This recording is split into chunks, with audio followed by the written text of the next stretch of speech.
নমস্কার। আরও একটি নতুন রেসিপির সাথে তানিয়াস রান্নাঘরে আপনাদের স্বাগত জানাই। আজকে আমি দুটি সম্পূর্ণ নিরামিষ খাবার থালির আয়োজন আপনাদের সাথে শেয়ার করতে চলেছি। প্রথম থালিতে নিচ্ছি গরম গরম ভাত। ভাতটা একটুখানি গুছিয়ে নেব। নিয়ে নিচ্ছি একটা কাঁচা লঙ্কা, সামান্য একটুখানি নুন নিচ্ছি। আর উচ্ছে আলু ভাতে মেখেছিলাম সেটা নিচ্ছি, আর নিচ্ছি পেঁপে ভাতে। এর মধ্যে একটু নুনও দেওয়া আছে। কুমড়ো ভাতে মেখেছিলাম সেটা নিচ্ছি। আজকে মটর ডালের বড়ার টক করেছি, সেখান থেকে কয়েকটা মটর ডালের বড়াও ভেজেছিলাম। দুটো বড়া নিলাম। আর দু টুকরো শশা নিচ্ছি। আর করেছিলাম ঝিঙে পোস্ত। কালো জিরে ফোড়নে দিয়েছি, আর পোস্তর সাথে কাঁচা লঙ্কা বেটে ঝিঙে পোস্তটা একটু ঝাল ঝাল করে করেছি, সেটা নিলাম। আর করেছিলাম মটর ডালের বড়ার টক। এই রেসিপিটা আমি আমার মায়ের কাছ থেকে শিখেছি। আমার মা না খুব সুন্দর করে। আমিও সেরকমই করার চেষ্টা করেছি, খুব ভালোও হয়েছে খেতে।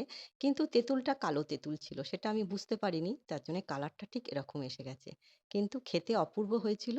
এটা তৈরি করে কিন্তু বেশ কয়েকদিন ফ্রিজে রেখে ব্যবহার করা যায়। মাঝে মাঝে কিন্তু খাওয়া যায়, বেশ ভালো লাগে। সেটা নিয়ে নিলাম। ভাত যেহেতু গরম আছে আর অনেক কিছু ভাতে আছে, তার জন্য একটুখানি ঘি নিচ্ছি। আর এক গ্লাস জল তো আছেই।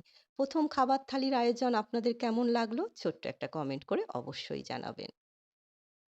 দ্বিতীয় খাবার থালিতে নিচ্ছি এক বাটি গরম ভাত, একটা কাঁচা লঙ্কা নিচ্ছি, সামান্য একটুখানি নুন, এক টুকরো পাতিলেবু, কয়েক টুকরো শসা আর দু টুকরো টমেটো নেব।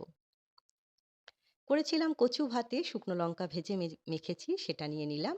আর লাউয়ের খোসা ভাজা, কালো জিরে কাঁচা লঙ্কা ফোড়নে দিয়ে ভেজেছি। ডালের সাথে খাওয়ার জন্য আছে বেগুন ভাজা, সেটা নিয়ে নিলাম। আর আজকে করেছিলাম লাউ শাক পোস্ত দিয়ে। এটা খেতে কিন্তু আমাদের বাড়ির সবাই বেশ পছন্দ করে। লাউ শাকটা প্রথমে সেদ্ধ করে নিই, তারপর পোস্তটা বেটে নিয়ে নুন আর কাঁচা সর্ষের তেল দিয়ে মাখা হয়। এই রেসিপিটা কিন্তু খুব সুন্দর, আমি আপনাদের সাথে শেয়ারও করেছি। আমাদের বাড়ির সবাই খুব পছন্দ করে। সেটা নিয়ে নিলাম। আর করেছিলাম তেঁতুর ডাল। লাউ দিয়ে উচ্ছে দিয়ে তেঁতুর ডাল করেছি, সেটা নিয়ে নিচ্ছি।